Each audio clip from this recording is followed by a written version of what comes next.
Besides devmap and portmap, a third option is using heavy symbols.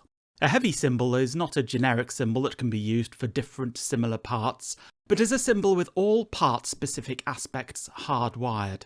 It is more common with complex parts coming from only one vendor in one pinout, like some MCUs, but we will use the same BC182 as in the previous examples for easier comparison. Make sure autocompile is enabled so that changes are automatically compiled and shown. Place the generic npn symbol from the symbol library. We are going to convert the pasted instance into a heavy symbol. Invoke the attribute editor over the symbol and remove the devmap attribute.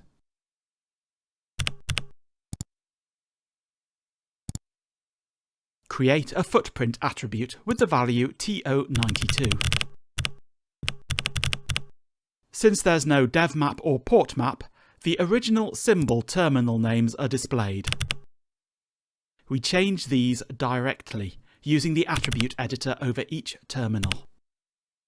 The easiest way is to set a fine grid and invoke the attribute editor over the terminal label.